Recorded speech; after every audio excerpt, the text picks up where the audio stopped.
work names. Oh, it's an everyday thing. We needed this. Yeah, absolutely. We need that shit because that's what we truly believe. Indeed, it's royalty and loyalty inside our DNAs. Shout out K-Dot. The fuck? All right, we're good there. Good there. Everything good. All right. So, What's good? Motherhood, sex, marijuana in the motherfucking building. bitch. What's good? All day. We in the motherfucking building. We surely are. We're so grateful to have our guests on board today. Indeed. I'm going to let them talk about what they're doing.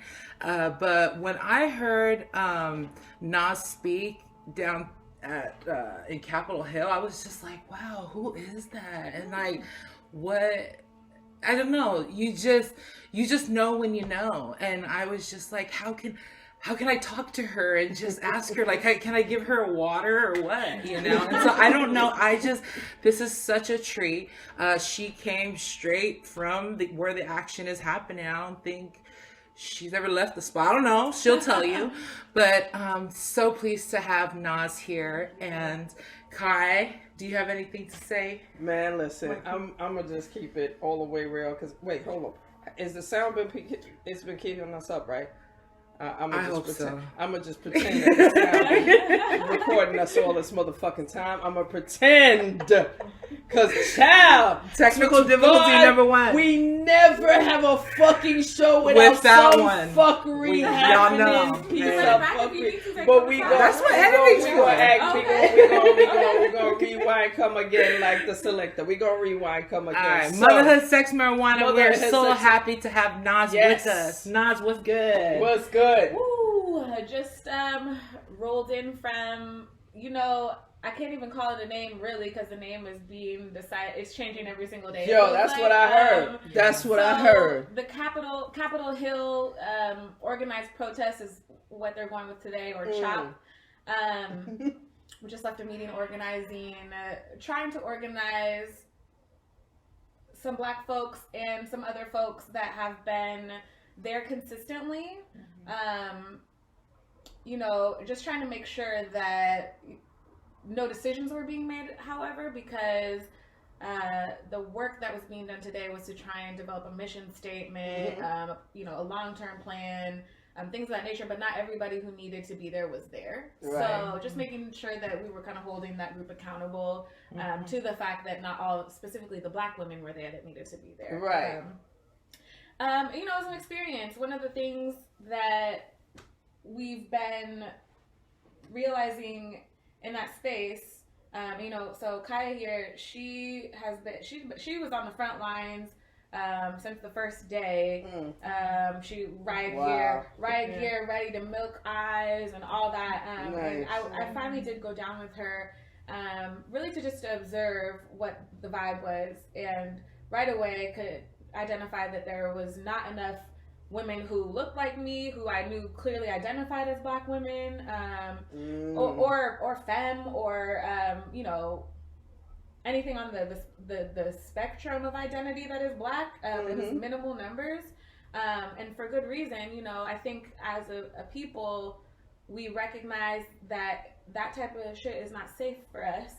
And we're already in danger every single day just for being Black. So it didn't surprise me that there wasn't a lot of Black faces down there. But the other thing that we realized is that there were Black women. The Black women that were there were making every effort to lead, and not getting shut down. Yeah. By who? Black men.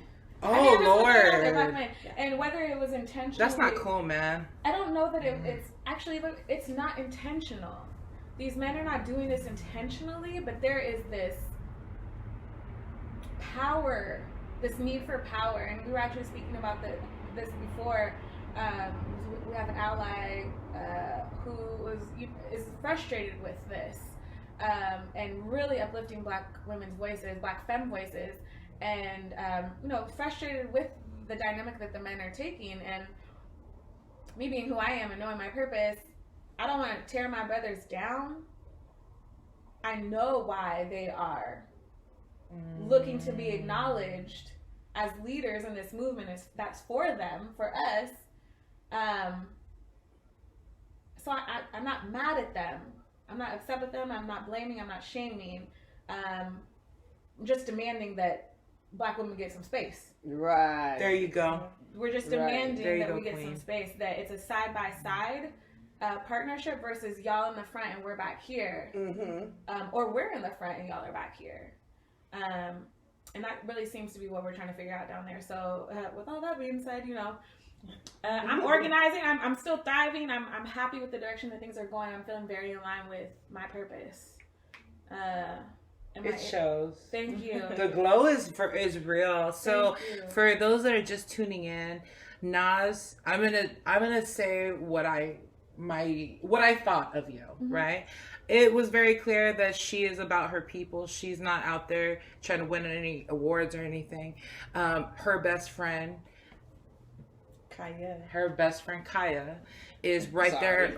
They're doing it. I know. Real shit. We smoke weed, so please forgive us. Yeah.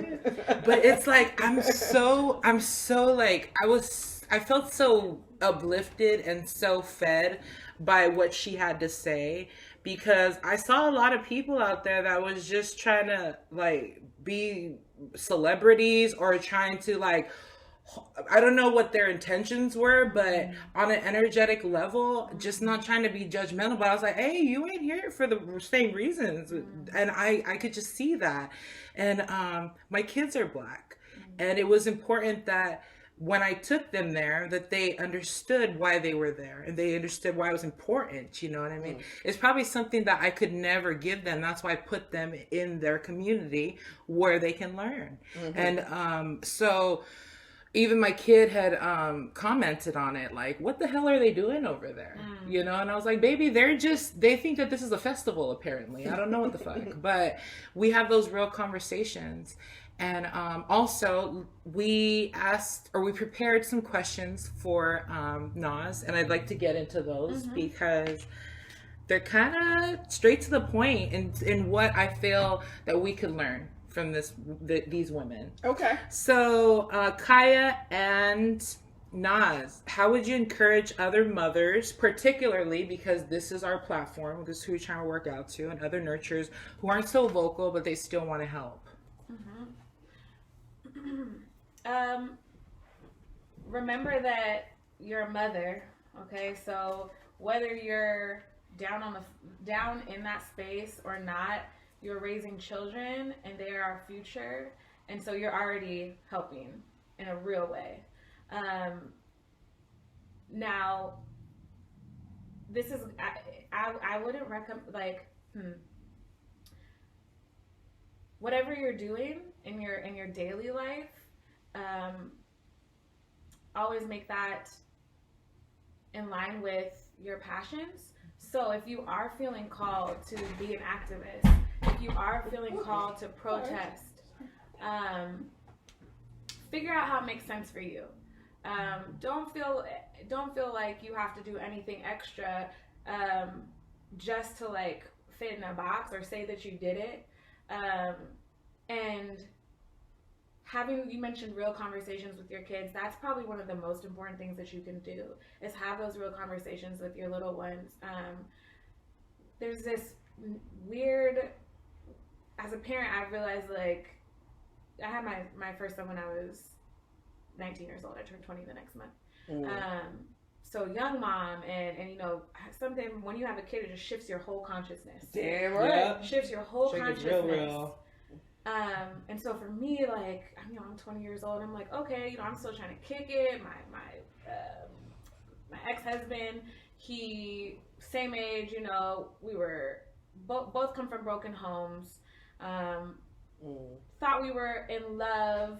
However, it was our broken selves that were kind of looking to fit, right? But we were both broken. It's like, oh, you have a very similar story than me, and and we found some comfort in that without knowing how much we needed to heal. Right.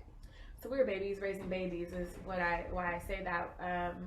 And what I realized quickly as I became a mom, and my mind started all of a sudden like, oh, I have to protect you from everything. Yeah. And you start to be really critical of the systems that we're in and these institutions that we're in.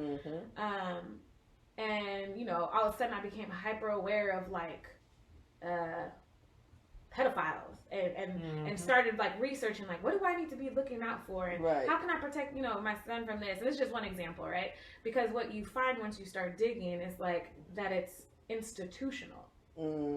That if you start really digging into things, like how come these people are able to you know, they may get locked up if you're lucky, but they're released shortly thereafter, and that there's no real monitoring system for these people who are and it's not just pedophilia, but you know, abusers, or, you know, just violent folks who are specifically hurting women and children. Right. There's all this leniency, and you get to dig a little more. It's like, oh, well, because this judge is into that same thing, and it goes higher than that. So it's like when you start to realize that this whole American, I like to refer to this American pie, is I began to start thinking about, like, over time, gradually, because then it's like all of a sudden, you know, technology, social media was like really taking off into another level. So all of a sudden now we're seeing modern day lynchings on a regular basis. And exactly, we're being traumatized. And I was like carrying that around with me, and so I'm like, I remember being so anxious. I deal with anxiety also, you know, in a real way, from childhood stuff, and I didn't, you know, it wasn't until I got older, till I had kids, I realized, oh my God, I have anxiety. Like, I'm holding my breath all the time, and I need to breathe, and, you know, just certain things that you do to like cope that you don't even realize, because, you know, we don't really talk about mental health in our community. Of course not. In mine either. I'm Samoan.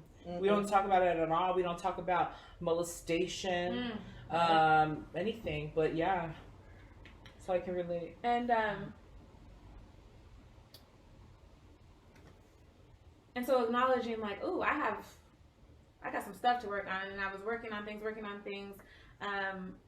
becoming more conscious, becoming more aware, and I finally got to a point, actually, after I ended my marriage. It was about 4 years, almost 3 years ago now. Because I know, right? It's been a while, because we were together for 10 years. Wow. Yeah, our entire 20s we were together. So fine, but it was not a healthy relationship, and you know, I've agreed to let him tell his part of the story, but it was just not healthy, and we kept trying, and I was growing, you know, evolving and healing myself in real time, still raising these 2 boys, dealing with all the isms, you know, working for corporate America, like, just racism, ageism, sexism, all the things, and like I remember, so the last person that I really ever like worked for, or the last company I ever really worked for, making the best money of my life, tips on top of my hourly, good money. But the people I worked for they didn't care. They loved how good I was, and they wanted to run me dry, but they didn't really care about the ideas I had to improve things, so that it could be a better place to work, not just for me, but for my team as well. And then I realized, you know, like, oh, I'm working 40 plus hours a week.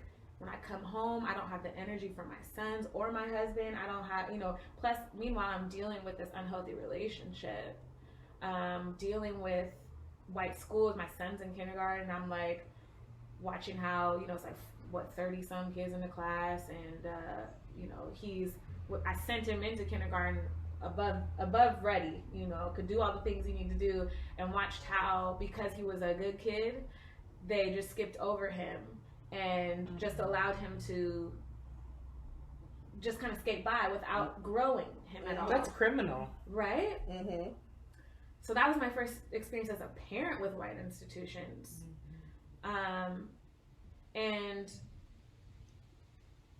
And I'm saying all this because moms, again, whether you know it or not, whether you realize it or not, I hope that you're listening right now, and you understand that you're doing it right now.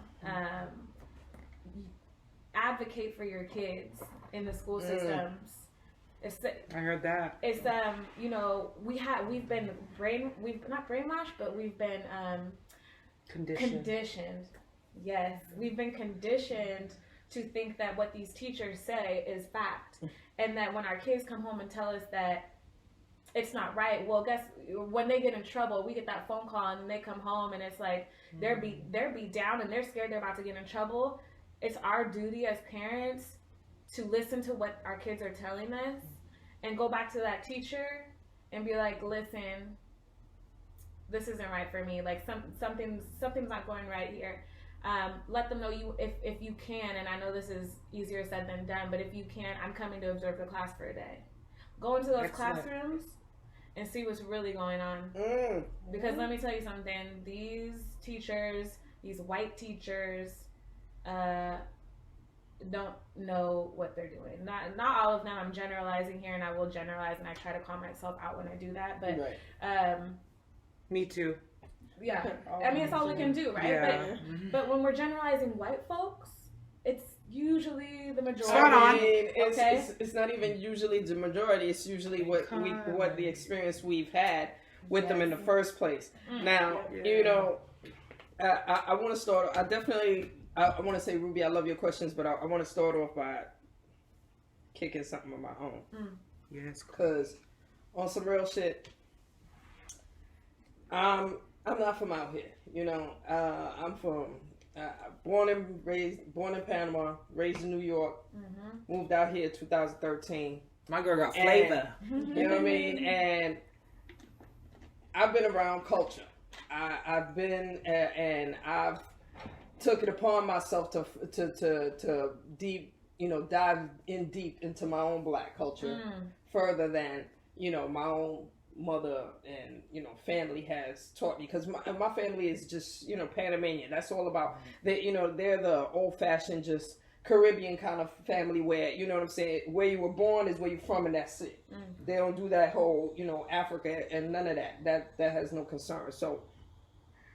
So knowing that and studying that, and then, you know, spending the time that I've spent out here, and, you know, being around, you know, Seattle's culture, you know what I'm saying, I gotta tell you, I don't believe in this whole Becky, Brad, and Hayden mad as fuck, and because a black man died and a white cop was on his neck for 8 minutes and 46 seconds.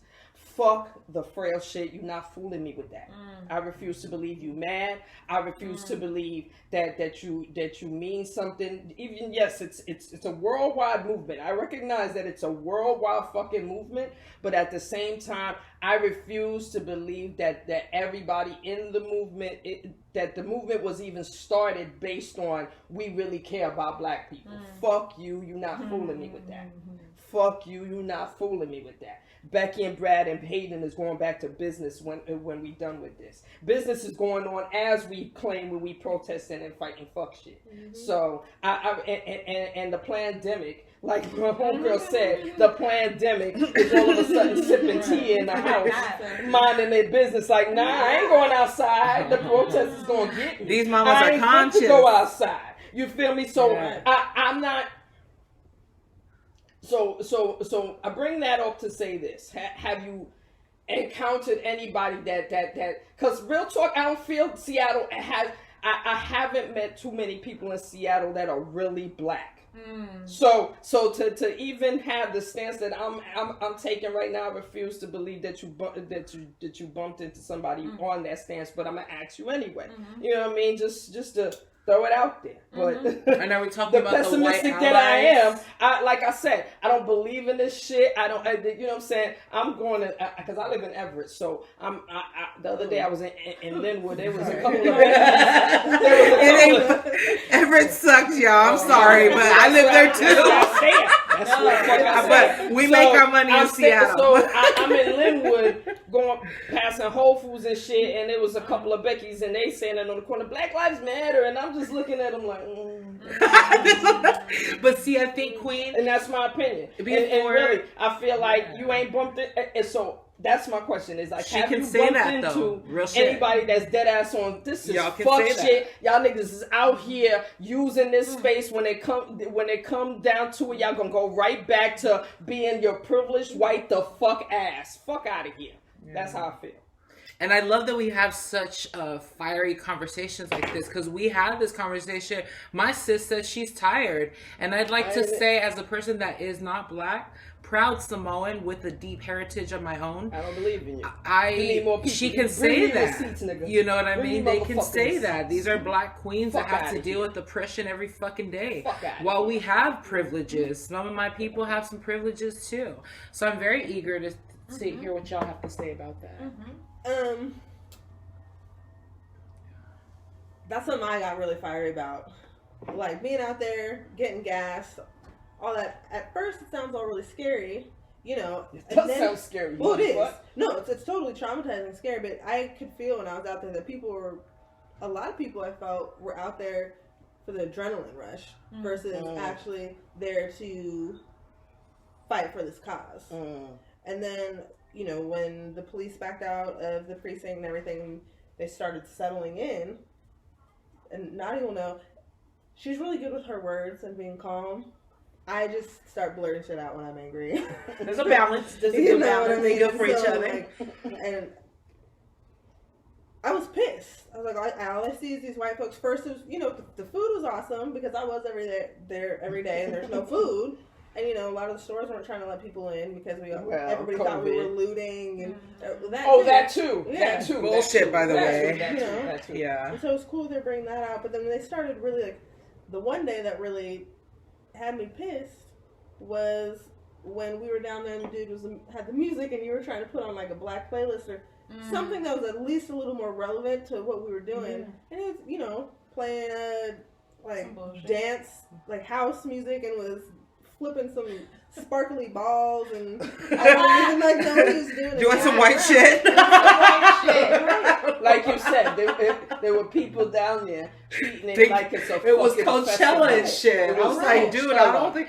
As much as you can appreciate it, dude, the musicians there that are for real and that are fighting, they for real. They're uplifting people. I'm talking about these motherfuckers that are, I don't know, I'm not going to say it, but there are people out there that are doing very festival-like things, and you just can't help but notice. We're not down there to kick it. Like, I totally agree. I love that there's music, and more than just the martial law band. I do love, there's a guy at the end of one of the corners that's playing on the keyboard, and different things like that. We should all feel good about being there. Absolutely. Right. But we shouldn't have people but we shouldn't have people there just to kick it. And then there's also people that are now trying to show up, tourists that are sitting there taking pictures of everything, posting on the internet and laughing and be like, oh, I went to Chaz. And you know what I mean? Just for clout, only to leave, and then, like you said, just go back to your job. And there are people. Actually, matter of fact, today was the first day that I got in there before like noon. Okay. So we get there, and first thing we see is a black man. First thing we see is a black man yelling. And next thing you see is a white man, the Bubble Man, who, if you're from Seattle, you know the Bubble Man, okay? And he's You'd an old never white have a guy problem with him because he's at Green Lake or Alki just doing bubbles. Right, but today he was in the center of 12th and Pine doing his bubbles, and there's a black man saying exactly what we're talking about. This is not Coachella. This is not a festival getting on people's heads. So yes, we have encountered black people getting on people's heads. Now, our allies, and I'm only using that term because it's the term that the bigger conversation is using to refer to white people in this situation who are putting their bodies in the protest space. But for me, based on the people who I look to as my heroes, Black Panthers, Malcolm X, so Black Panthers, all the Black Panthers, right? I am very wary of white allies. I am very conscious of the white liberal, the white moderate. And so for me, actions need to speak louder than words. And a lot of them are just learning how to use their words in order to speak to what's happening to us black people But it shouldn't have been a black man standing in that street today shouting these things. It should have been all of the white people who were standing around watching him yell what he was saying. Yeah. They should have been having the conversation with the Bubble Man about the fact this is not Coachella. And again, I don't have listen, Bubble Man. Because this is the first time I ever heard of Mr. Bubble Man. Bubble Man does his thing, you know. I'm so sorry. He does his thing. So, I don't a little think it ashes got you. fell on I her. think got some ashes though. But no, as long as you're fine. But no, no, I've never heard of Bubble Man. Bubble Man, You know what I'm saying? But we grew up. if Bubble Man, but that's an example of what I'm talking about. And you're spot on. Why is Bubble Man there? You're spot on. So nobody, so there's no bounce. It ain't there's about nobody telling that, him yeah. that you ain't supposed to be here because this ain't part of black fucking life. I'm sorry. This shit is example of what the and fuck that's I'm why saying. we don't This have is enough fucking black people down there because everyone's like, what the fuck's what's going on? But there's more to it because we have our movement, and so that's exactly why me and Naudia have been trying to like we had our event yesterday, the Black is Beautiful femme event, where we were trying to uplift black big women. ups for that. Yeah. Word. How positive is that? Yes. And much Yes. needed. Yes. Word. Nice. Are you doing it again? I regret not being there. We're gonna do there's been talks of different things. We were trying to get people out every day to do something similar but shorter. We originally wanted to do like a series of Black is Beautiful, and Femme would have been the first one, but we were thinking of also doing youth or male energy or whatever, just for example. Elders, LGBTQ Yes. plus trans because Being as inclusive as possible. Absolutely. Right. That's Including what's up. everybody. Yeah. Leave it up to the black community though to include everybody. Right. But hey, keep doing But- that's what's up. But what I was going to say is because we now have that whole CHOP community, there is that set of rules and especially with the media coming in, where you have to be careful which fights you want to choose. So and that's what makes it tough, especially with the black folks trying to remind people why we're here. But kicking people out just because we don't want them there, pretty much, is a whole other issue that we got to deal with, if that makes sense. So Right, I get you. like we can have those conversations, we have the right to, but we can't, grab security and have somebody physically pick them up and leave. No, I know, I understand that, but I'm just, I guess, For sure. But what a lot I'm of people saying are fighting is, it to stay. is just, what I'm saying is that, it should be more, like, it should be more real. Like, honestly, it doesn't, for me, it don't resonate. I mean, it doesn't resonate as real for many reasons, never mind what I do see going on every now and then. So it's like, come on, like, how is it? And then, it's not like we don't have black people living out here. And it's not like we haven't had situations out here where black people are being brutalized and killed by police. I mean, even I think it was like 2 days after they announced that they did something downtown where they was trying to take over some kind of courthouse downtown. 2 days after, there was a whole cop flipping a black chick over in fucking Bellevue twice on her fucking face. And all she was doing was fucking shit. And this motherfucker picked her ass up and flipped on her face twice. So I'm just like, okay, so word. You bring up. So your man is doing that at the same time he already heard.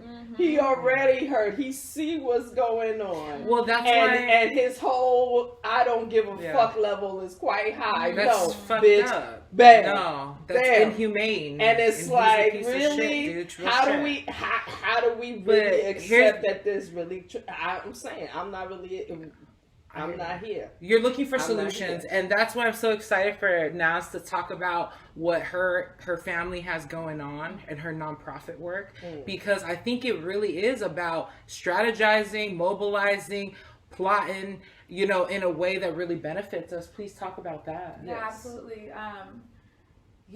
So it's interesting and what you just said sparked a couple of things for me because I haven't watched the video of George Floyd being killed. Me neither. I refuse to watch. I refuse to watch that Yeah. shit. I have stopped watching videos of black women being killed. I think it was Me Philando too. Castillo. I want to say was the last one maybe that I Oh caught. wow. And I want maybe perhaps I'm pretty sure he was the last one I watched. And but what I heard I listened to Dave Chappelle speak the other day, and he was like, I understand why people are mad, and we have to remember that. Well, I'm assuming that it was that horrifying. I can only imagine, because 8 minutes and 46 seconds, I don't know how people made it through the whole video, but I guarantee you some white folks did. Your screen went down. I guarantee you, like I mentioned earlier, you know what I'm saying? It's right there in our hands. Not only did they watch the whole movie, but they watched the whole clip. They fucking straight up went to fucking TikTok and all kind of places on social media to reenact that shit. My king dead ass shared on Instagram a picture of a little kid, a little white boy on a black boy's neck. And literally, and the white boy laughing, and I'm just like, wow. But yet, I'm sure that his parents are at some protest of talking about Black Lives Matter. Well, I hope not. But Timmy that would be really fucked up. is on your man's neck. Timmy's on your man's neck though, at home. So when I think about the white folks. So when I think about the white folks who watched it and decided they wanted to go protest, right? Okay, they're out there, right? We all out here at this point, the pandemic, what about, we out here, it's at home, sipping the tea. It's everywhere. So it's like, that's gone out the window at this point because we're out here fighting racism. I had to go down there and see for myself what was happening in my city. I feel you.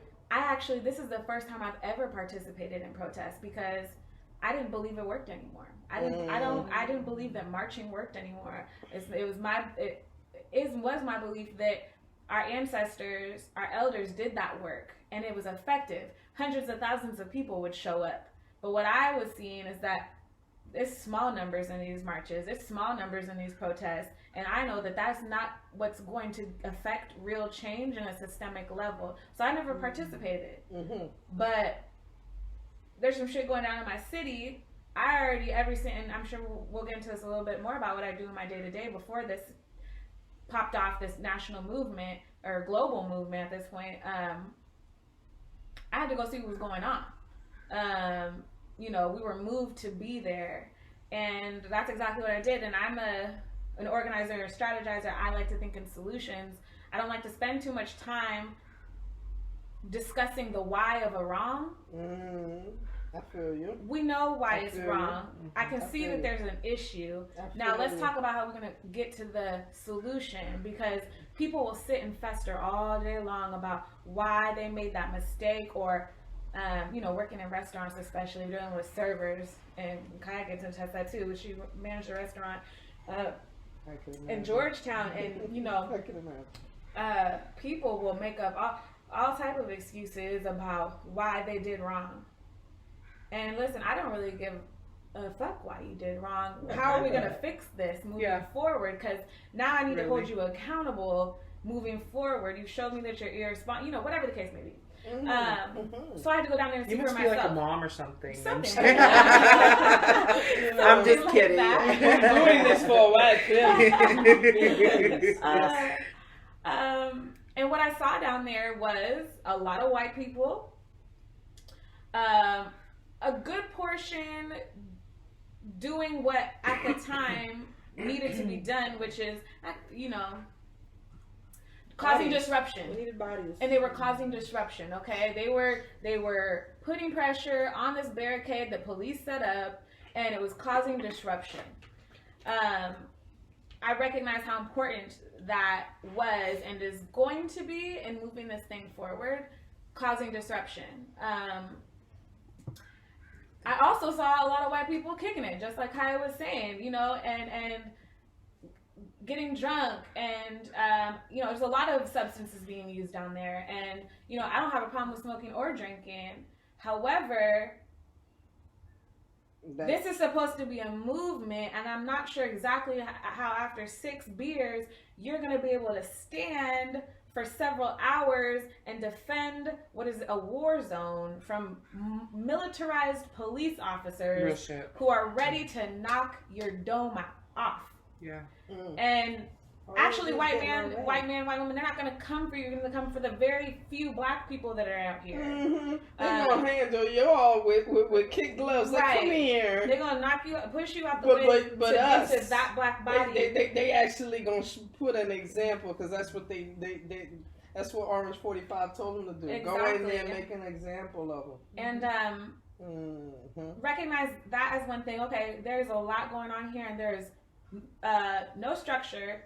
Other thing I noticed, there's no identifiable leadership, and there's no identifiable black leadership. And to me as a black woman, that's what I'm looking for. Also, as a natural leader, that's what I'm looking for. Right. Nowhere to be found. And what else did I notice? This is not a place where I feel safe, or that I feel like I can bring my family to protest. I couldn't bring my kids up here. I couldn't bring I could. I don't want to. I don't want to bring my kids up here to protest. I don't want to bring my auntie up here to protest. You know, I don't even really want to be here, but I know that I have to be to see what's going on and make connections with people. Correct. That find what's going on here to be important, and they're willing to be here. Kaya was willing to be there. She felt compelled to be there. I was so excited to see her find passion around being out there to be of assistance to other people who felt compelled to be there. I remember my first day out, I felt bad. I told her I felt bad because when the first time I went out there, I had my fucking, she had got me some goggles and shit. I had my backpack already, and I was like, okay, we're going. But when I got to the barrier, and I saw the people chanting, and nobody looks like me, and I was just like, this is not for me. I can't do this. And I felt bad because I felt like I was taking away from her, her excitement around that. Cause I was like, man, I'm about to go see what's going on over here. I'm about to go check this out. I mean, she didn't make me feel bad or nothing, but mind you, I was on the very front lines, maybe the first day or two. And then, there's a lot of people who are just like way more capable of doing that. So I stepped back and I was just there to help. Right. So if somebody got mace in the face, I'll be right there with some milk. I had extra masks, like all that stuff. Excuse me. But I, just like you, I felt that was not my place right there. I'll be back here to help. Just like you felt like your place was to be at home but make phone calls and talk to them, reach out to the important people that needed to bring themselves down there. It was really cool to see how everything evolved. Every day it was something different.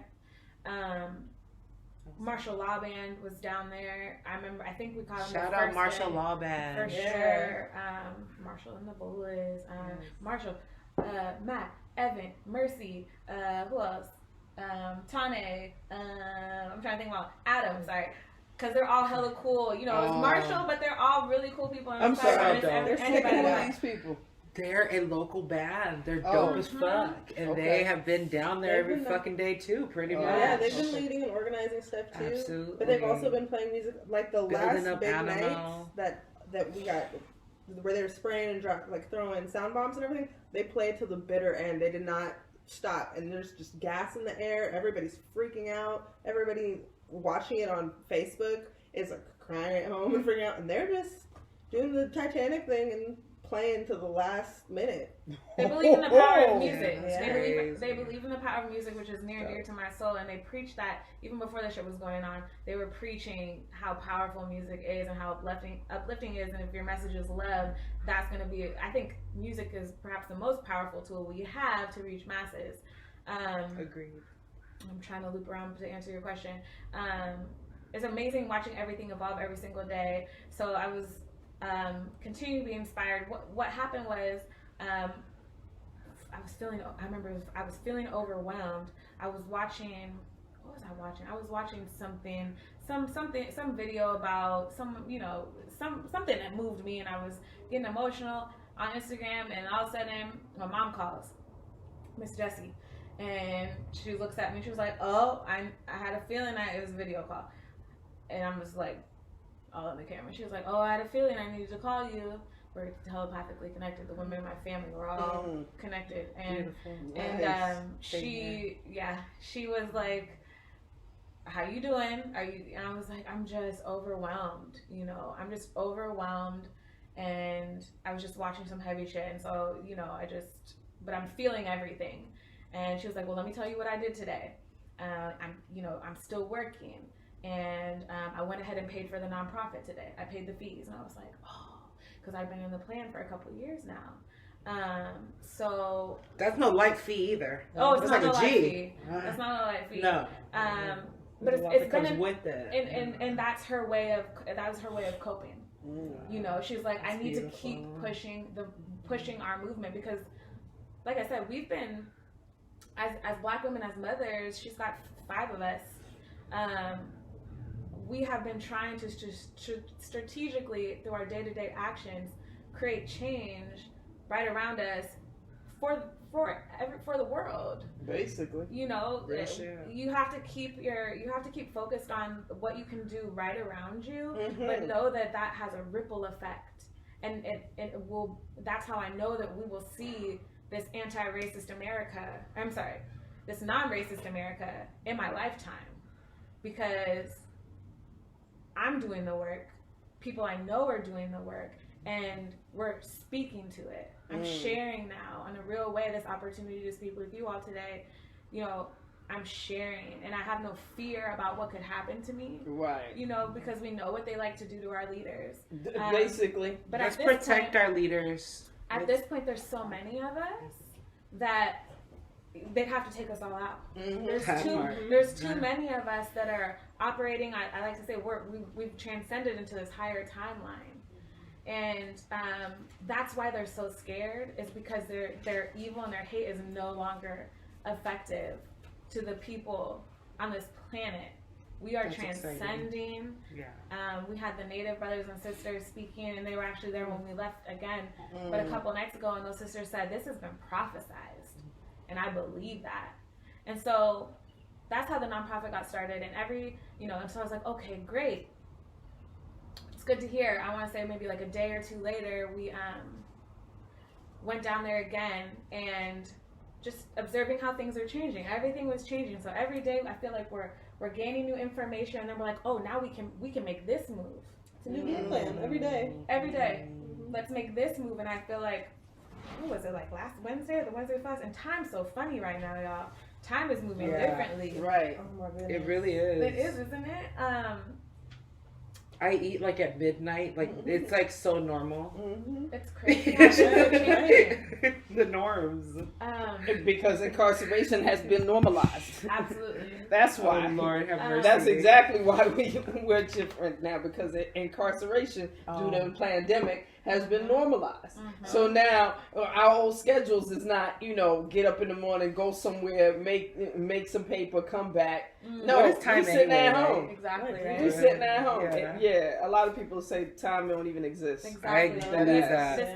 This pandemic has really made that a reality for everybody. Good. It's like, oh, I can do whatever I want to, especially those who can like work from home or earn their money from home and things of that nature. Like, it's just changed things for everybody. You are the new like American dream for real. I can do that shit.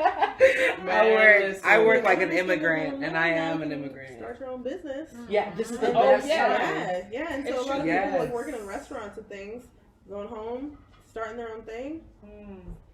More power. Oh to yeah, that. I mean, love that. a lot of different. That's the golden ticket that's been given due to this whole situation. Is that yes, you can use your creativity to figure out something new, to make some new money for yourself. You know what I'm saying? And partner up too if you're not sure of what's up. Like, I mean, I'm so not techie savvy, so I'm always looking for someone that knows how to work their way around electronics and shit, because I know that I need that to build my business. Absolutely. And you don't have to. I don't want to learn everything either.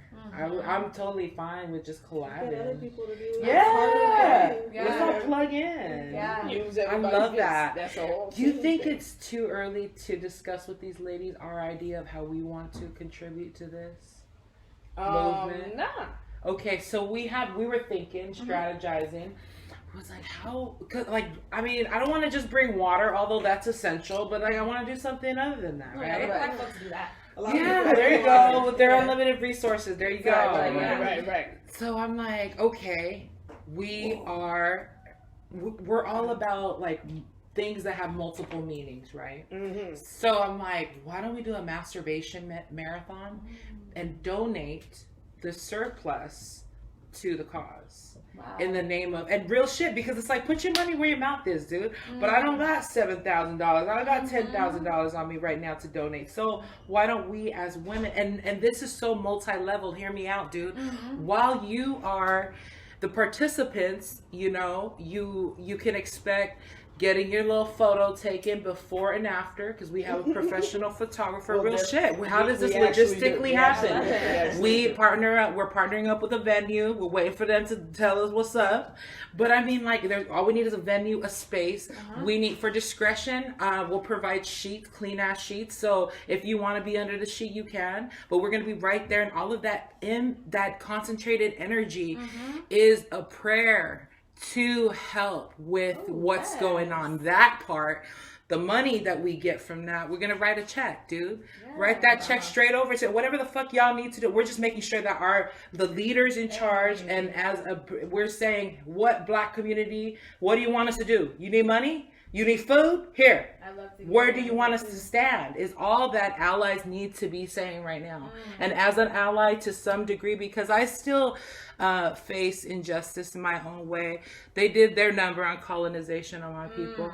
They still are in bed with my politicians, and they fucked up what Samoa is right now. And so I can empathize, but I can't say shit about what the Black community and the indigenous Americans have been through. And I won't even begin to say that I do. But it's like, put your money where your mouth is. So if you guys are okay with that, we would love to organize that. Shout out to Alicia. She organized this, it's called Cuddle Bunny Coven, I believe. And so she shoots boudoir shots for people and stuff. She's made a living doing this, and she rocks. Beautiful. So she's been down there with her man who does indigenous American carvings. Shout out Eagle Son, that's my homie. I saw them yesterday. Yes. I saw the carvings yesterday, yeah. You know what it is. Yeah. So she is very much involved with this whole masturbator. She agreed to take the pictures. Masturbate-a-thon. Okay, yeah. She agreed to use the email, send an email, and I was like, you know what? Have you guys seen the movie Banker? The Banker? No. It's pretty much where these brilliant businessmen who happen to be Black buy a bank so that they can give loans to Black people because white people weren't. And this is a real ass story and this is prior to fair housing. You know, they're a reason why fair housing exists. Shout out to these men. So what they did though is they used a white man to get up in the bank, and they pretended like to be the help while they're training this guy the whole time. So I told her, I said, I'm not saying anything other than you, but you're in this case, we're doing the banker thing, where you're going to be our front face, and you're going to use your white privilege, my sister, to help us get into these spots that they're going to look at me and be like, what the fuck are you doing here? And what are you selling? So yeah, I think that's how we want to help, because it's encompassing motherhood, sex, marijuana. My kids have to fucking live here. You feel me? I give a fuck. Yes, I do. Yeah. But it's like, how do I help? You know? That's a great idea. And I would, after we're done, I would love to share a couple profiles with you of people that I know out here that could help you. Thank you. Indeed. Yeah. Indeed. Because when we were talking about the idea, basically we were just saying, like, it would be like, you know, in a club setting, obviously. You know what I mean? Everybody would be in booths. We ain't recording them, of course. That's a whole paperwork thing. No. NDAs and you know what I'm saying? You know, and you get a picture before, picture after, and all the participants have to bring in their own sponsors. You know what I'm saying? Yeah. So, you know what I mean? And the sponsor basically is paying you for a nut. You know what I mean? Yeah. Per nut. And then the shirt that we will provide is, I came to defund the police. Bam! I already branded it. Don't be stealing my motherfucking ideas, all of y'all listening to this. Don't be stealing my fucking ideas. If we came to defund the police, we will sue your bitch ass. I'll be right back. Please keep fucking damn. But yes, Alicia was talking about, you know, because I guess because she'll provide the toys and all the participants will get, you know, a free toy. Yeah. You know what I mean? And it'll just be promo for everybody. Plus, Wow. You know, all what the money concept. being made. And it's brilliant on so many levels. Because And I think it's never been done out here. Right. I've never heard of it before. And on so many levels, I think it's like between intention and orgasms, you know what I mean? Like the intention is so important, and then you have a woman orgasming at the same time. That is straight to the creator's mobile device. Okay, that's a win-win. You know what I'm saying? So it's like winner chicken dinner, definitely. Yes, that's going to be extremely powerful on many levels, and I feel like a great way to get the white dollar invested in a real way. And thank you in advance for being interested in putting that towards our nonprofit, because, and to answer Ruby's question, this is our first dance as a nonprofit. What's happening here? This is our first. Your first. This is our first thing. Encountered. Yeah, and with the organization, it's having hard conversations, mobilizing leaders, strategizing around change. And I am going off memory for that, but I'm pretty sure that's what the website says. But you know, it's like it's just me and my mom. We're sharing our gifts, and Kaya with us now too. And the money that we've raised, by the way, we raised $5,000 in 24 hours. Nice. Our event yesterday, yeah. Money's going to go to Black creatives, Black artists, Black musicians, Black educators, because what we need on that hill, and this ties in with your question earlier about like who's calling out the issues out here. We need more Black presence to educate. And it's not our responsibility as Black people to educate white people, but we need to take up space in there, in a space there in a real way, so that our people feel like they can come get educated on the topics we need help with. Exactly. Entrepreneurship, how to get an LLC, things of that nature. That's right. And also the real history of America, and just how deep systemic racism. I keep having this conversation with folks about college. A lot of the things that I learned in college just these past 2 years were things shook me up. I finally was like, realize just how deep this was. Public schools. But these college level concepts could be taught to our children. And if we were giving our children this type of information at a young age, we would not be struggling the way we are as adults to create a better system. But that's what I'm saying. She never lied. She's spitting the truth. But that's what I'm saying, though. Listen up, folks. Please. That's actually being done in other places. You know what I mean? Because I'm gonna say the reason why I say it's been done in other places, because real talk,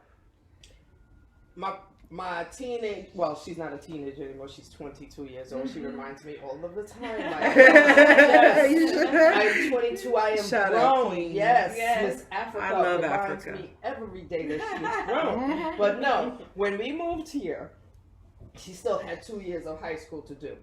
And literally, when in her experience, her first experience of, you know what I'm saying, the whole white privilege and white education and how white shit goes out here is Black History Month, because the content that they brought to the table was not, it was just like a not even a pamphlet, it was like a page and a half. And when, because she's been in public school in New York City all her life, that never mind would teach Black history damn near all year, much less when Black History Month come around. Hello. So she looked around like, what is this? What is this? What is going on? Like, what are you doing? Like, what? No, there's much more to learn than Malcolm X and Martin Luther King. No, there are other, what? Yeah. No, my name is Africa. That tells you alone that I know, what? Yeah. What is this? Right. And yes, I would get those calls that, oh, well, your child, sometimes she's combative. No, she's not combative. No, she's just dead ass. She's just not dead ass on that fuck shit. And you're not gonna come to her with that fuck shit. And it sounds to me like you came to her with that fuck shit and she called you out and now you mad and you want to complain to me. And you wasting my work day. What's up? What's up? She's lucky to have you. No, I'm not coming down to the school for fuck shit. You know what I'm saying? And that's a perfect example because, like I said, they don't, you know, and it makes no sense that the education out here don't have it like that. But at the same time, I get it because it could be a 1,500 kid filled school and 10 black people, so of course you don't want to talk about black history. You don't want to, and then out of the 10 black people that are there, it's like 8 of them don't really give a fuck. They pretending they white anyway. So I mean, even, like growing up, I feel like we didn't even touch on Malcolm X barely. Like we knew who he was, and that's about it. That's it. And it's just like, I'm okay. What a disservice. That's it. To just everybody. And my child literally was like, no, hold on. Yeah. This is all fucked up and wrong. And of course, I got the call that, oh, well, you know, we're trying to talk to her. And I was like, well, yeah, because she ain't on that bullshit. Yeah. And right now you calling me that bullshit, and I really don't want to hear it. I think it's even evil. I think it's really evil. And whoever even mess with, I'm not religious, but whoever even messed with the Bible as a way to control. I mean, let's not act like it's not a thing. Like that is the same evil. Manipulating information and history to get your way over, just like that's like devil's work. Shame on that. And you're spot on with that. And so you're raising, so you're taking your child to these schools, and US, if you're in, while you are out in this movement and you're calling yourself full-fledged in this movement, you gotta also remember that there's a lot of levels of this shit that gotta be broken down. It's not just, you know, a black man getting stopped and being able to live. I mean, because the fact is they're going to keep doing it. Yeah. Unless things don't change. Right. I need to get to these questions because I'm proud of these questions. Okay? I feel you. I was just like, I looked at all of them and was like, yeah, I hear all of them. Some of them we've already covered, so I won't do that. But yeah, no, I love spontaneous shit more anyways. But let me see. How would you describe racism to a child born of privilege, particularly white? Because there's also rich privilege. Right.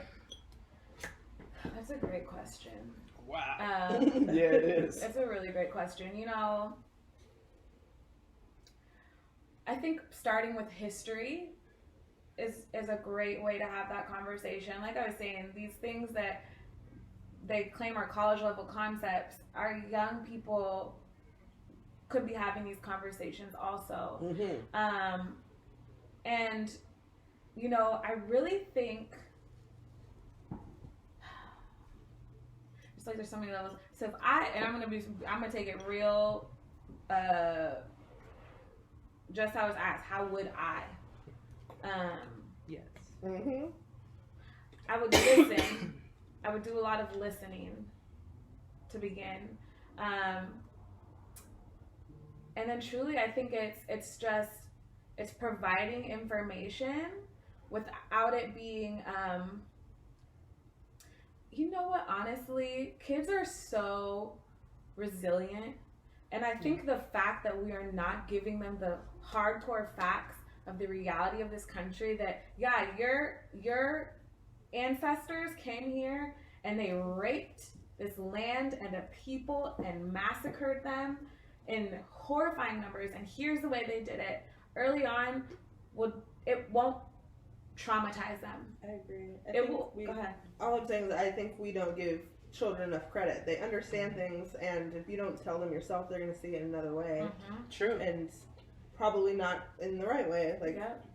It's usually too, I mean, we spend so much time sheltering them from things that somebody has told us, somebody has conditioned us to believe are not right. Like cursing's another great example. Like, and I have this reflection with myself all the time. Like, why do I stop myself from cursing around my kids? Where did I get this belief and value that these certain sets of words are so powerful?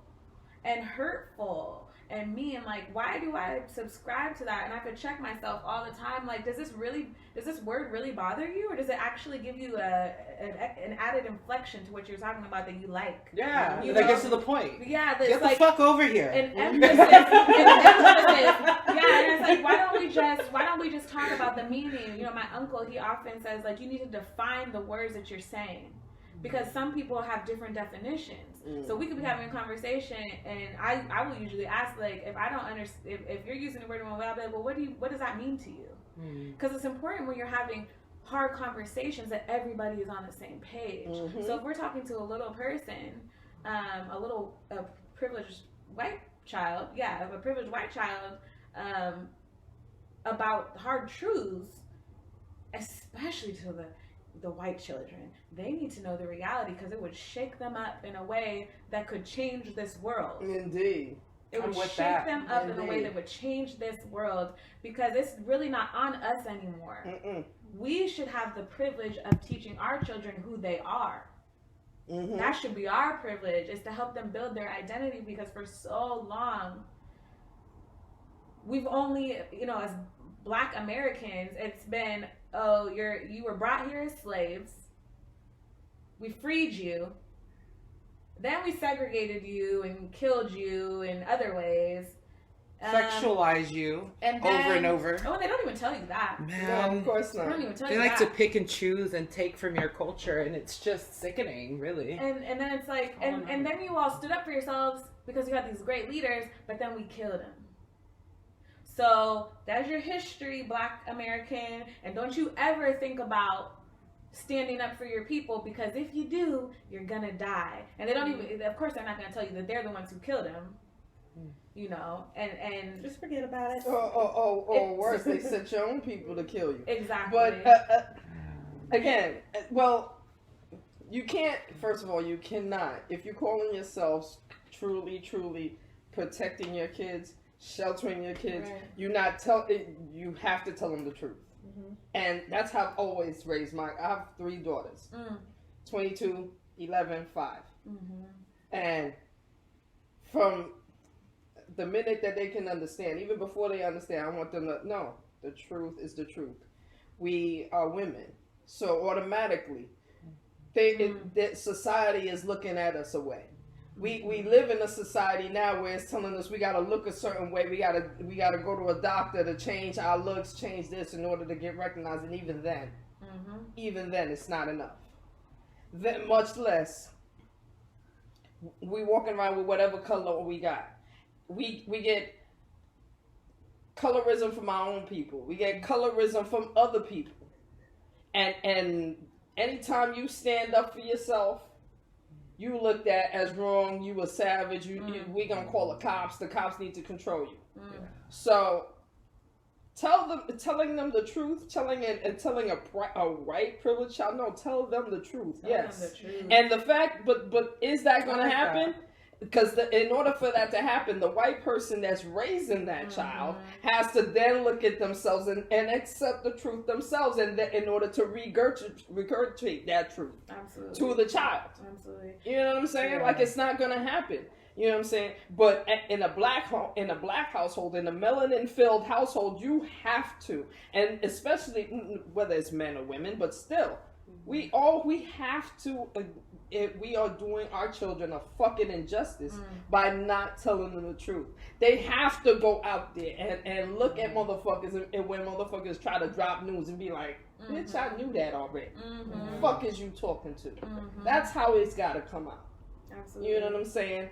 And literally the only protection that I feel I give my children is by letting them know that, listen, this right here, never forget. You know what I'm saying? Your mother's preference is to never do the swirl. The swirl is where it is what's going to destroy you.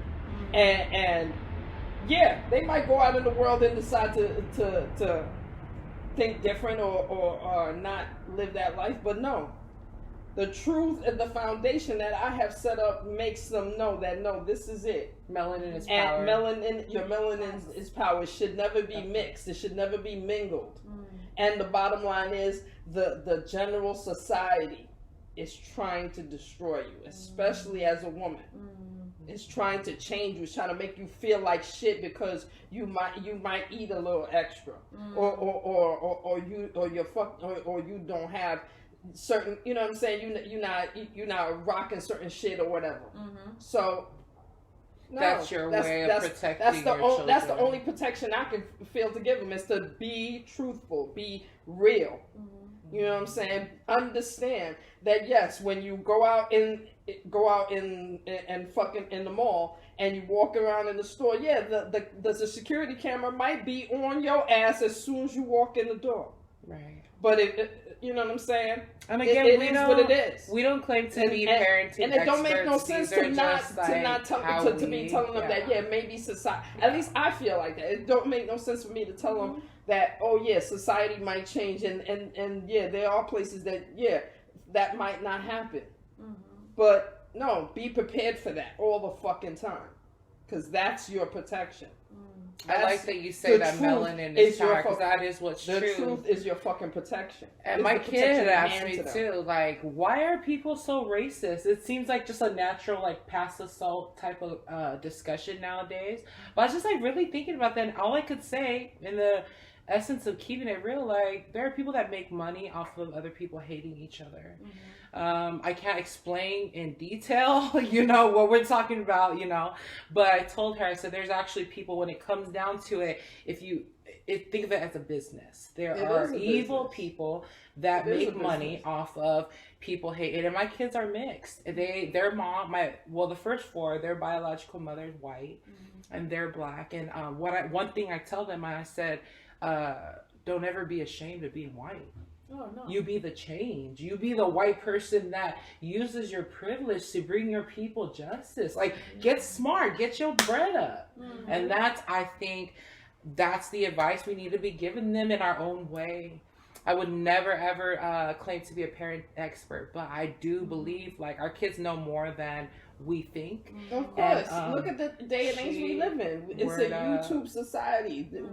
It's a YouTube straight up fucking... pull out your phone. They're susceptible to a lot of information. Pull out your phone. Don't call nobody. Yeah. Pull out your phone and go live.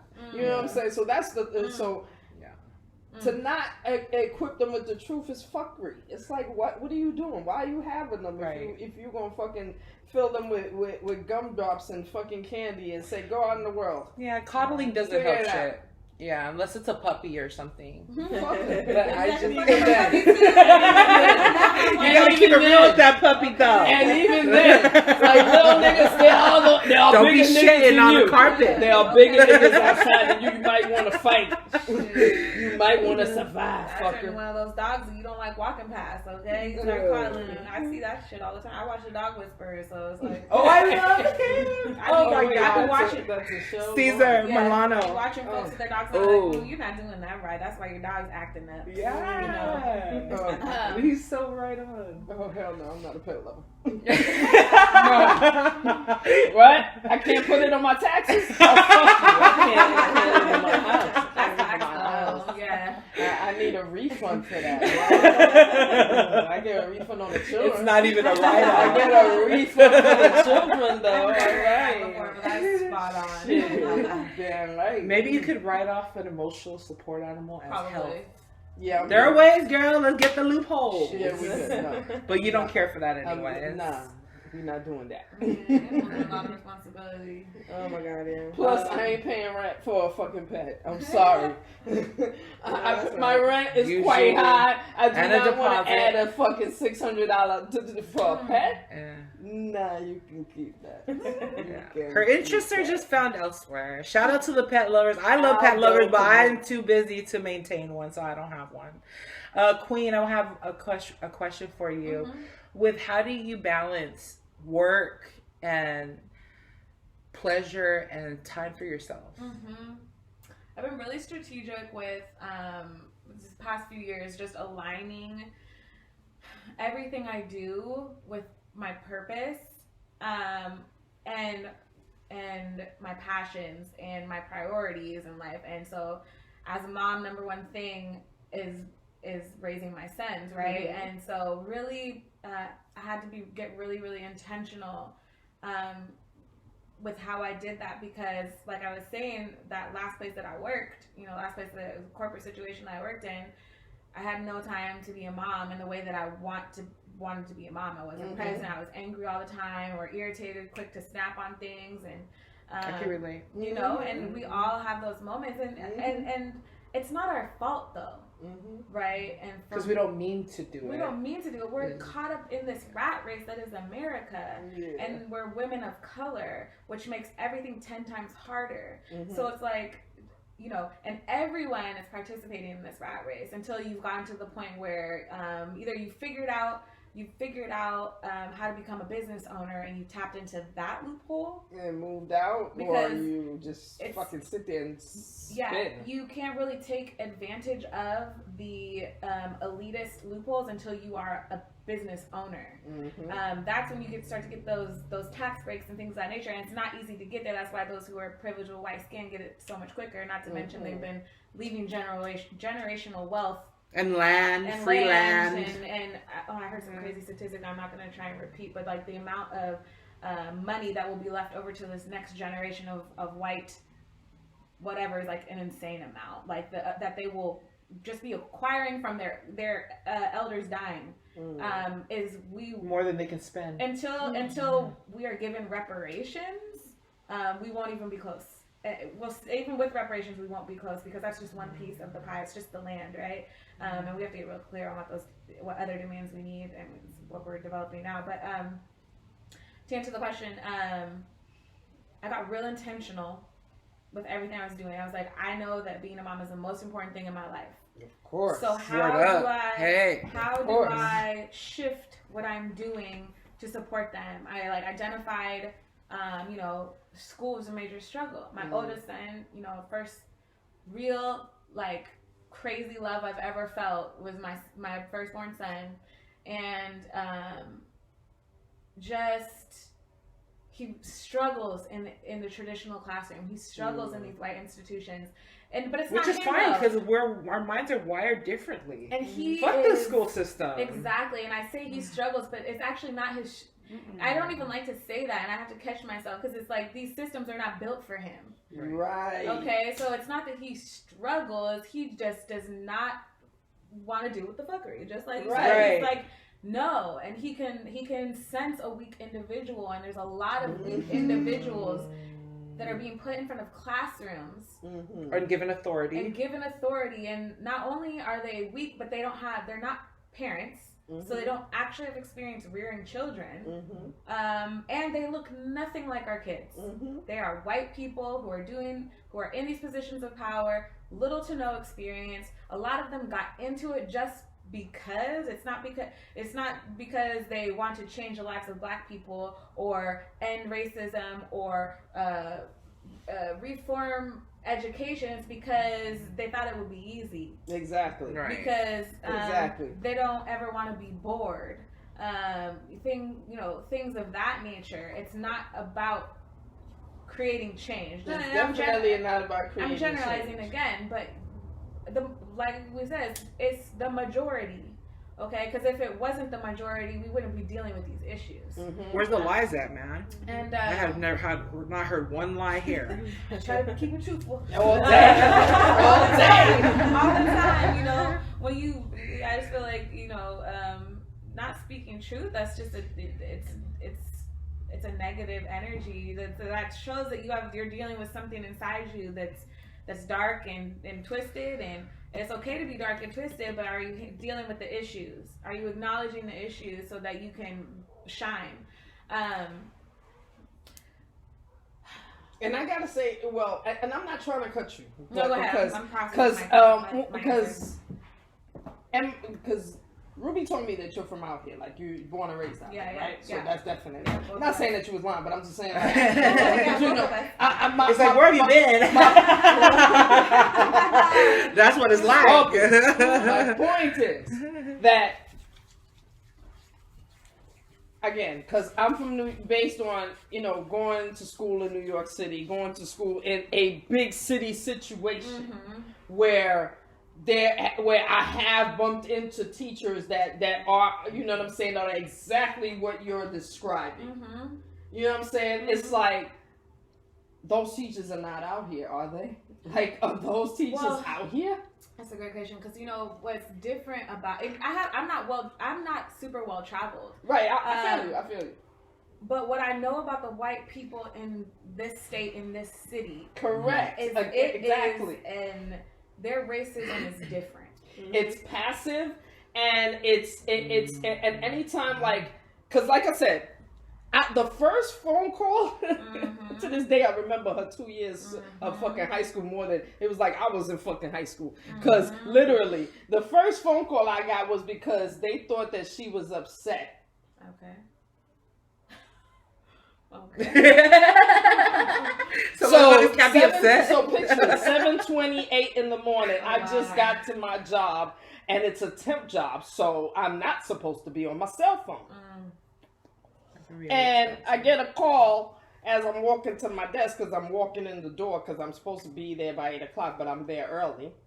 And I'm walking to my desk and I see my phone ringing, and it's the school, and it's the fucking assistant principal telling me that he's calling me because he spoke to my child and she seems upset, and he asked her why is she upset, and you know, is she upset, and she told him nah, and he insisted that she was upset, and was upset because she refused to talk to him about why she was upset, even though she had told him that, you know, she wasn't upset, and he wanted to talk to me about her being upset and her not wanting to talk. So you feel me? You feel how my head was circling. Yeah.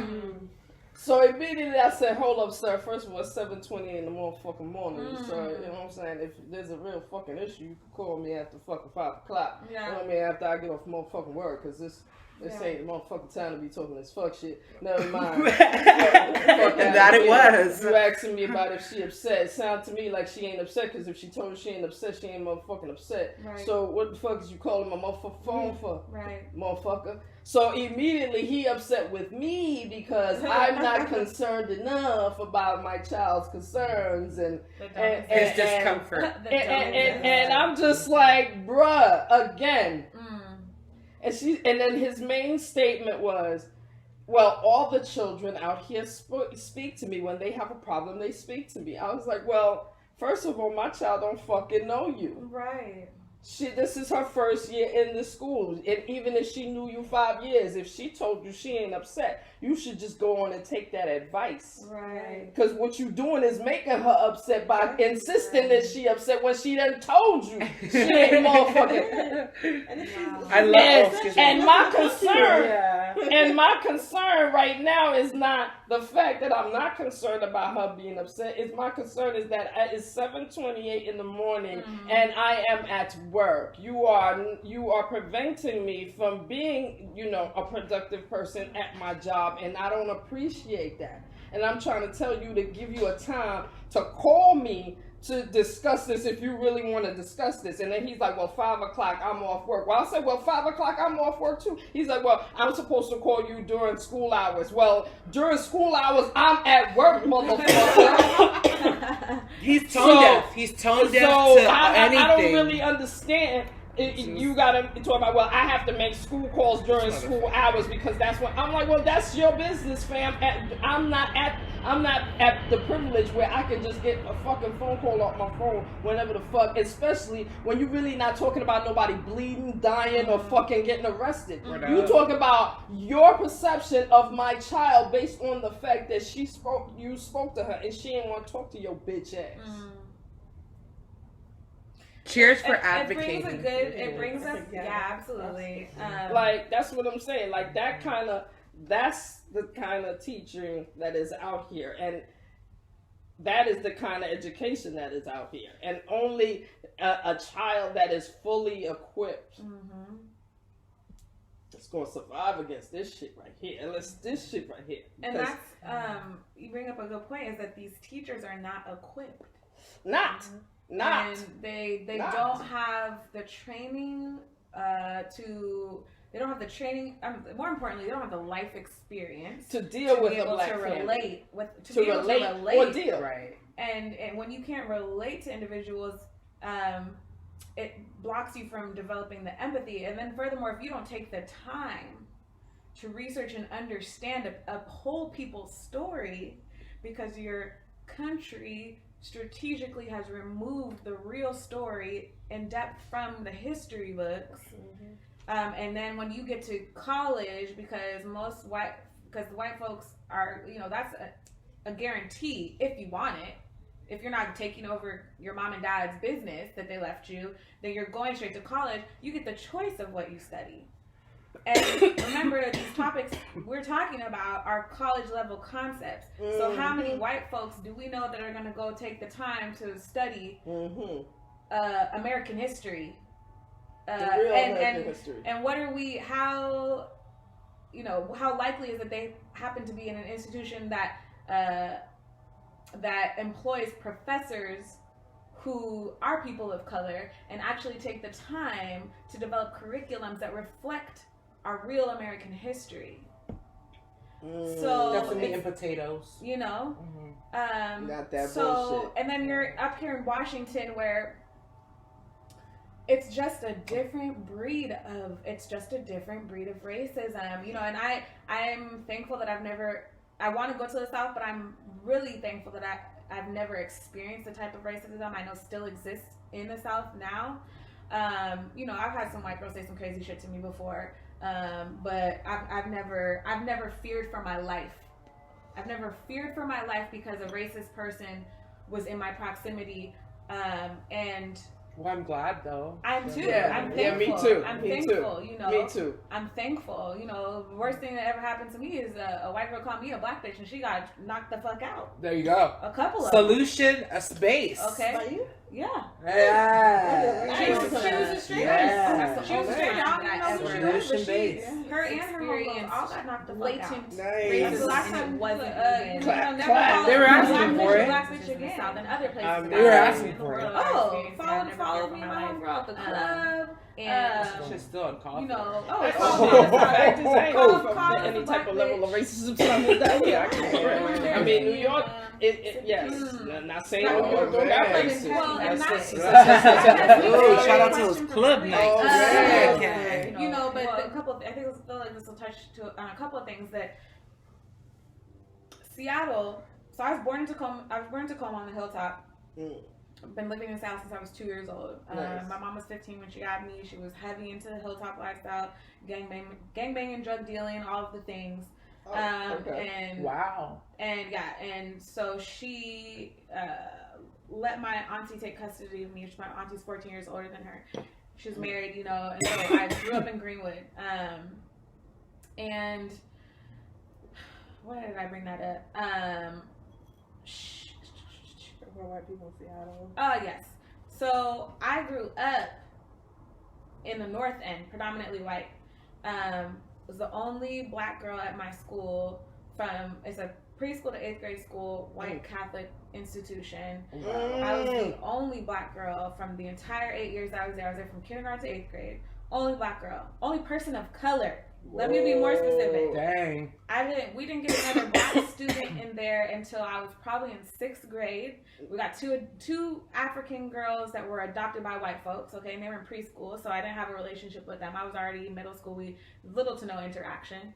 And then I think we got one black boy who joined us in 6th grade in my class, and he was quickly ran out of there for being defiant, disruptive. Meanwhile, he's been through hella traumas, you know what I'm saying? He's been adopted by white folks too and being raised by them.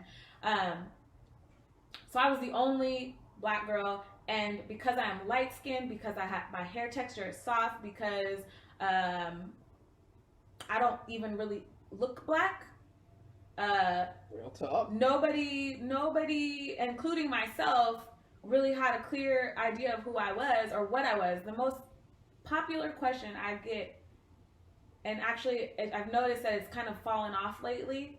I think it's because I'm able to engage folks in conversation before they're able to ask me this question. But the number one question I would get after "What's your name?" is "What are you?" And since I was a little girl, and I don't know if you've ever been asked that, but it's like, what do you mean, what am I? And as a little girl who's like, well, and I don't know my dad. That's the other piece of it. Have no relation. My dad doesn't even know I exist. My mom didn't have a relationship with my dad. She was 15 when she got pregnant. She was actually 14 when she got pregnant and turned 15 a month after she had me. Whoa. So, she didn't even have a relationship with that man. She just knew he was light skinned and fine. And so when you're a child and people are asking, well, what are you? It's like, well, what do you mean, what am I? Right. You know? And then it's like, as a kid, I'm thinking, and then it became this, and he's like, well, I don't know my dad, but my mom is half German and my grandpa's from Mississippi on that side. But then it's like, when you're that little, you don't have the tools to like, and there was many years I wouldn't even answer that question. And I remember like, I kind of remember the feeling now that I'm thinking about it, but just like, ugh, it just feels gross. Mm-hmm. Of course it does. It just feels gross to have to go into that. And it wasn't until very recently, the past 6 or 7 years, that I was really like, felt I could say with confidence, I am a Black woman. That my experience on this planet is that of a Black person, of a Black woman.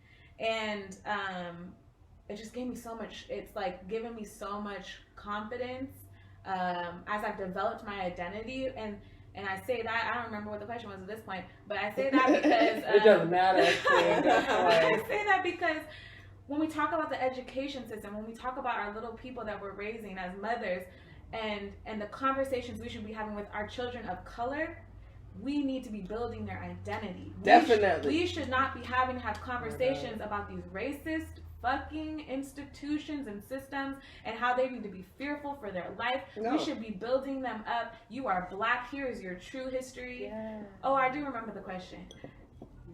We were struggling with the school system. Mm-hmm. And I realized, because I had another son, I have an 11-year-old and a 6-year-old. It's very close to yours. Mm-hmm. I'm like, damn, I'm about to put my other son into these institutions too? Like, what's going to happen? He's a very different boy. He's very different than his brother. They're very different. But fearful of what his experience would be, and started making plans to homeschool. I'm like, I gotta homeschool my kids. This information that they're getting is not enough for them to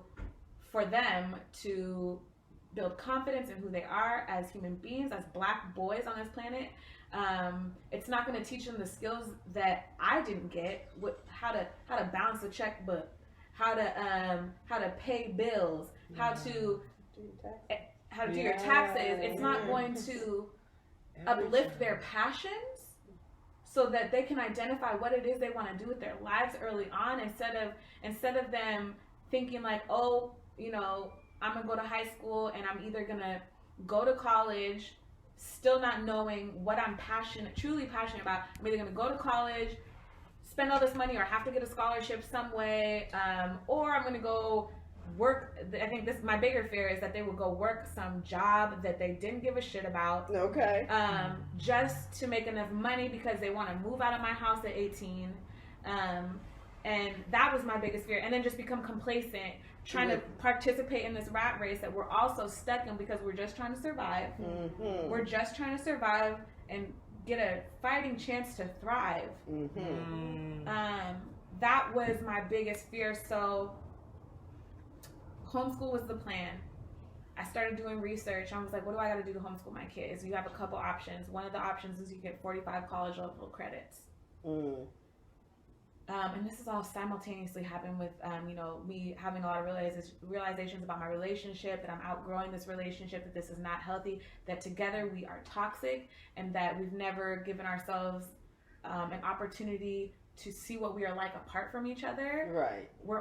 I'm only 31 years old. Okay. So it's like, we had spent our entire... I didn't even think you were in your 30s. I am. I just turned 31. Wow. 30 club, hey. Hey. Well, hey, when I'm 40, I'm gonna be like 40 club, so it's whatever. Club forever, as long as I'm still rocking. Yes. Was just, and I mention that because when you're in a toxic relationship, it's so hard to get out of that, and you think, well, how am I going to survive without this person? How am I going to survive without this person? And I remember having those thoughts, but still starting to think about, like, what is the vision going to be? And you said the word intention, so I want to keep using that word, because intention is so important in everything you do, to start making every move, even if it's putting a dish away, that you do it with intention, knowing that when I put this dish away, it's going to make me feel better because my counter will be clean, my sink is going to be empty, and that makes me feel good. I heard that. Yeah, I'm not the cleanest person, by the way, but it does feel good when I tidy up. And it takes practice. And I used to use cleaning as a coping mechanism with the anxiety that I was feeling in my relationship and my household. I would fixate on a mess, and I would lash out about a mess verbally. You know, I'd be like, why do you guys do this? And, you know, you know how we get when we're nagging. Oh, yeah. You know how we get when we're nagging the men around the house, and it was 3 against 1, you know, and they're all messy, starting with their daddy. And I would fixate on this mess that I saw and nag, and then eventually end up cleaning it, you know.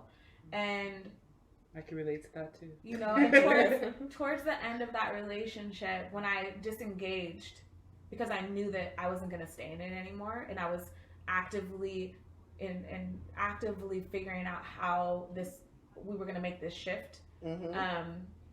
I would go to cleaning, but quietly. It's like, I don't need you to be the one to do this for me. I need to do this myself. And I'm going to find peace in doing this instead of nagging. I'm going to find peace in making my house look the way that I want it to look. I'm going to find peace in organizing this thing, because I know that when I do this, it's going to get me a step closer to where I'm going. Right. Forgive these tangents. Please, no. Homeschooling became a huge focus. Identified I needed college credits. I was like, okay, I need to go to college. Same time, ending my relationship. Finally filed paperwork, and I was like, I don't know how I'm going to do this, but I know I need him out the house. I know we need to split. Went forward. It's like, you got to get out the house. Here's the paperwork. You got to get out the house. Literally, like, the feeling of making that move, I felt the weight off my shoulders. Kai is the only one who even knew immediately. I don't even think I told you that I was doing it. I didn't tell anyone that I was doing it, but first person I told after it happened, like, yeah, he's not living here anymore. And people, I had some homegirls come over. They didn't know that, like, we were not in a relationship anymore. And they're like, it feels different in here. Things, you know, like, you look different. And I'm like, yeah. And they're like, where's he at? And I'm like, he don't live here anymore. They're like, but it's, you know, and not to, you know, I'm all for love. And if folks can work, if you're going through something right now with your partner, and you feel like, if you're going something with your partner, like, don't tough it out. That's not the right choice of words. Do everything you can within your capacity to try and make things work. And keep in your mind who you're doing it for, your babies, and what you want for them, your babies, because this conditioned belief that it has to be mom and dad in this happy house with the white picket fence. Not true. It's not Absolutely always the best move. It's not. We have not been given the tools, in most cases, to heal from traumas. And most of us have gone through significant traumas before we met our partner. And then we put each other through traumas. And then what happens is we traumatize the babies. And that's what we don't want to do. And if we can't heal together as parents, and you know what, I'm sorry, that makes it really tricky too, because you have to heal yourself before you can begin to heal with your partner. Definitely. And you have to feel supported to heal yourself in order to heal with your partner. So I guess that is part of it too, right? Absolutely. Is recognizing your relationships, and if they're unhealthy, evaluating those. getting out of that relationship was a huge piece of me learning how to balance self-care and work and all of the things in motherhood. So this is all happening where you're trying to go to school to get the credits to homeschool your kids? As soon as I split up with him, the plan was, okay, once he's out the house, I got to go full time. I wasn't working at the time because I had decided to get out of that workplace and pursue my entrepreneurial dreams. I got involved with it. That takes guts. And he stuck with me. It was like a year, right, where he was the one earning the money, but that's a whole nother story, you know, because money was a big issue between us. And I started investing my time in one of my businesses, and because your time is valued as equity in the company, so I started investing my time. So when I decided to split officially, I was like, I don't really have no real form of income. However, I was about to get a contract. My business partners were like, well, we're going to get the money so we can pay you to do this work because we value you that much, and we recognize that it's not equitable to ask you to do this work when you're telling us you don't have the capacity. Like, because I was like, I got to go get a regular job because I'm making moves right now. I got to go get a regular job. So unless, and I didn't ask them to pay me. They were like, well, okay. Anyways. So I had a contract coming, and I was like, getting out of this relationship. Ended up taking this, and I had no idea how I was really going to get money right at the bat, but I knew it had to be done. Mm-hmm. As soon as I filed that paperwork, everything started syncing up in my life and has been syncing up every single day since, to where we are sitting at right now in this revolution. Nice. To tie it up even more, I work at my son's school. I'm the office manager there because I needed to be inside the building if I was going to put my kids in institutions. We did homeschool for a year. I was like, okay. At the same time, I was in college full time. I was also doing this contract. So I was like, I need some help. We found a school that fit our values. It was small, predominantly students of color, small classrooms, strong community, well known in the city for being a predominantly Black school. And it's also a Catholic institute, it's a Catholic school. So I was like, okay, that's in line with, you know, how I grew up, because as struggling as it was growing up in a private Catholic school, there were certain values that I learned that even though I'm not super religious now, they help shape my spiritual values. You know, it helped me be critical of the information that was given to me about religion, and about how you treat people. Right. And got my sons in there. Still had a rough experience, you know, with these new white teachers. And I was like, okay, I got my 45 credits, offered me a position opened up there with them, you know, that was like, okay, I know how to do all this stuff. My AA is an AA with an emphasis in diversity, equity, and social justice. So all I was studying in college with the flexibility I had was American history, sociology, multicultural studies, women's American history, and just absorbing all of the game. And it just really solidified what I already knew as a Black woman, as a mother of Black sons, that, you know, shit is fucked up in this country. It just solidified it. And I was like, okay, so I wasn't crazy. I fucking love that. This is why I love that, okay? So do you know Granite Falls, where that is? Yeah. So it's like, someone literally came up to my husband and was like, oh, you usually don't see Black people around here. Are you lost? Like, straight. And we had been living there for a few months. Wow. He was just on a walk with our 4-year-old. So long story short, we lived there first, and then we migrated to Everett. But long story short, right, I'm not a violent person. But if you fuck with me, I'm gonna have to give it to you, okay? Yeah. So there was this one instant where motherfuckers like to call people the N-word, apparently. And so I went on the bus that day because it happened, or not that day, but after it happened, the next day I went on the bus and I was like, okay, what did you do? Talking to the bus driver, I was like, what did you do when the student was calling my child this? I need to know, right? Oh. She looked like she was about to piss in her pants and I almost decked her, but I was like, Ruby, location. The kids are watching. So I made like a public service announcement on the bus. I said, listen here. Anybody who calls anybody, I don't even care if it's my kid. If you're calling anybody this word, you're going to deal with me because this piece of shit doesn't know what the fuck she's doing. So like, it was my way of infiltrating, you know, I don't know, my own little way of, you know, getting up in there because I appreciate this because this incident happened and I was so frustrated. I was like working at this nonprofit at the time and my heart was like your heart's always in the right place when you work in the nonprofit, unless you the motherfucker at the top that's making all the cream, okay? Right. But in theory, I'm like, oh my God, how could they do this to my child? They were, you know, I'm like appalled. And I was like, you know what? Fuck them. I'm going to homeschool them. And bless her heart, Patty, she's an ally for sure. She's one of the therapists that would come and give just mental health services to our clients and stuff like that. And so she goes, you know what you should do? You should get involved with the school system. And I was like, no, fuck that. Like my passion and my rage was like, no, fuck that. No, she goes, no, you should. Because how else do you expect things to change?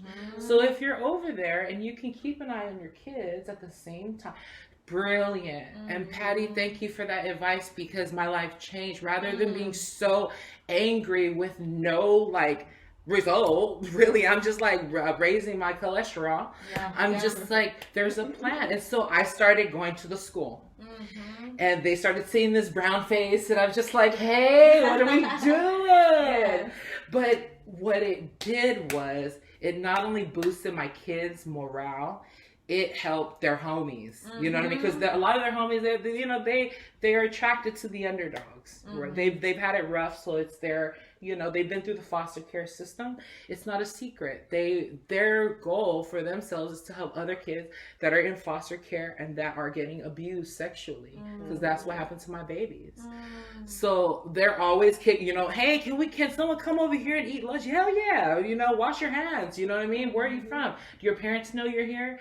But everyone's always kicking it over there. And so, long story short, they just teach me so much about inclusivity. You feel me?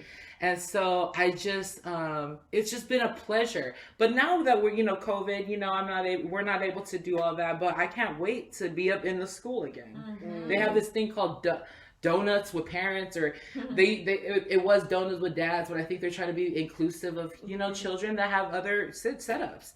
And so they're like donuts with adults or something. And I went to that shit, you know what I mean? And we were partying and shit. And so I think it's just about being involved. Like, what is the solution? Like, what are we gonna do about it? And just the smile on my baby's face is enough. Right. They get that confidence. Right. And no one's gonna fuck with them. That's for damn sure. Or anyone else. So thank you for that, because that is like, that's brilliant, because I tried homeschooling too, and fuck homeschool. I don't. Right now we're forced to do it, so they have, thank God they have their little laptops from the district. That's fine. Do your thing. I will help you what we need, but it's not for me. It's not my calling to be a homeschooler. No. I would rather, first of all, the fact that my 11-year-old got so happy because she don't have to get up and go nowhere. Right. That alone made me say, no, we got to get back to the, no. She's active. I just don't want to make it seem like I don't teach my kids. We do talk about that. Like, they have a little bank account. Save your money. We talk about practical things. We talk about doing your taxes. Because the bottom line is keeping it, as long as you're keeping it real with your kids. And you know what I'm saying? That's our homeschooling. That's it. That's homeschooling. Yeah. Because you're not sending them out fucking willy-nilly or just... Oh, no, without armor. No. Like I said, my oldest has white friends. We all have white, but no, we all set that limit. Like, no. watch your mouth. Don't let them. It comes with the two little respect. lips get you And fucking. anyone who's fucking with you should up know in that. these streets. It comes with the respect of In it. these Thank streets. you so much. I think we need to start wrapping this up. Yes. Because we could go on for hours and days. Honestly. I love you so much, Naz. I love you so much, Kaya. And I love you so much, Kai Storm. And I love myself too. And we urge everyone to love yourself. Yes. And don't listen to that noise and that madness. And come out and put your money where your mouth is. Yes. Speaking of which, we got a Cash App. It's called MSM Podcast. If you're feeling generous, Hit it us takes up. money Subscribe. to do this All shit. that. So come on, help a sisters out, and help them out too. How can I'm about to say she got to mention her website. Yes, how can we yeah. donate to your cause? Oh yeah, so to donate to the nonprofit, the website is htffsp.com, Harriet Tubman Foundation for Safe Passage. You'll see the link at the bottom. Also, maybe even more importantly, equally as important, the survey for the 2020 protest is at the top of the website. Please take a moment to fill that out. Even if you are not going to protest, we want to gauge where you're at. If you're looking at a way to get involved with the protest, there's questions about that. So that's one way that you can support the nonprofit.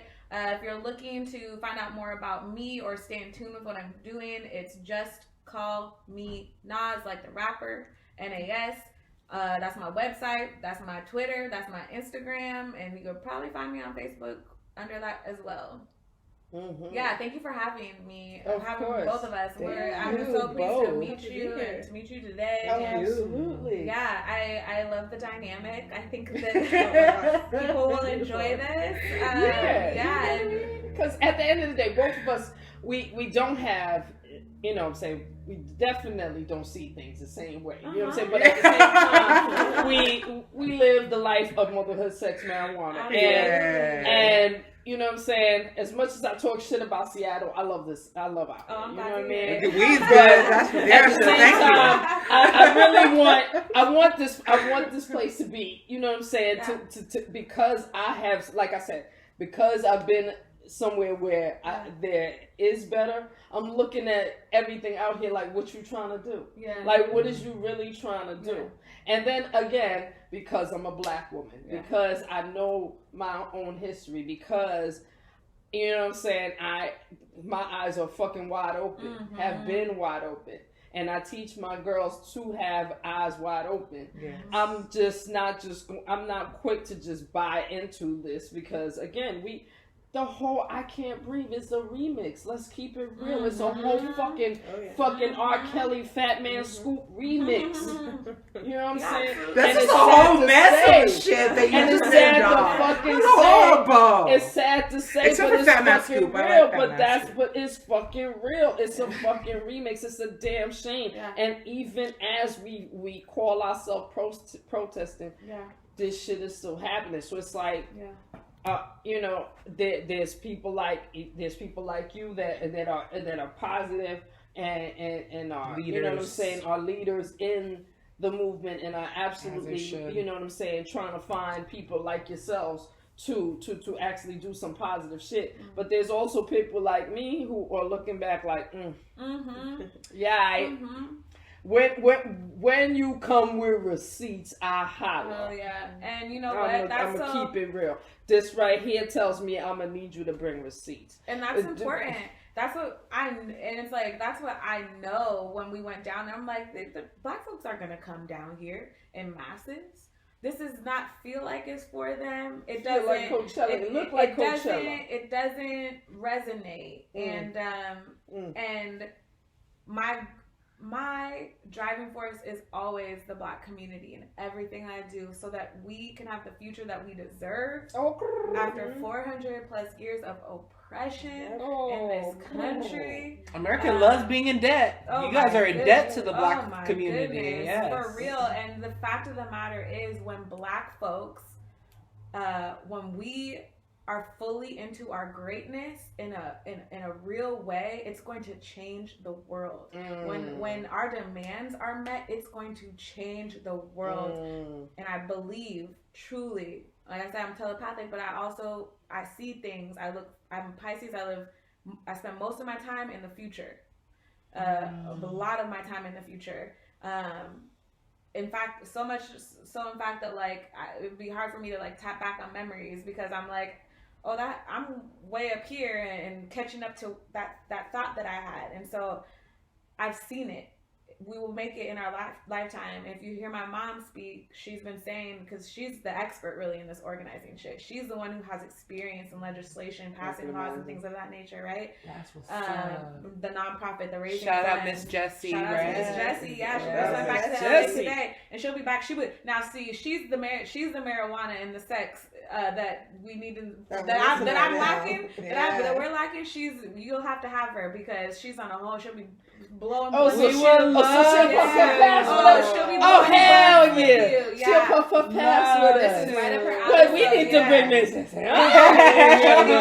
because we need a puff her pass. When she comes back into town, I'll make sure we set that up because she would love it. And I'm going to come with her too because I'm enjoying myself. You know? Like, she will blow blunts with you. Nice. That would be lovely. Yeah, Miss Jessie, please come talk to us. And the fact is, because we first of all, we got a whole lot of shit coming through, you know, based on this. And so, yeah, to have her on and have her as an experienced person. And come on to have raised this beautiful queen. And then I be like, where the weed at? Yes! That's it, Miss Jessie. That's right. She turned this up on a whole nother level. For sure, yeah, for sure. And we'll do it We love to together. experience that. There you go, together. Yeah. There's going to be a part 2 and we you are so so much. richly blessed. I love you guys so much. Thank you. Thank you. Motherhood, sex, marijuana, and in the the bed. motherfucking building, bitch. We done. Yeah. No, I'm just She playing. said it. I was just playing. I was just being nice. You know me. Sometimes I'm. Sometimes.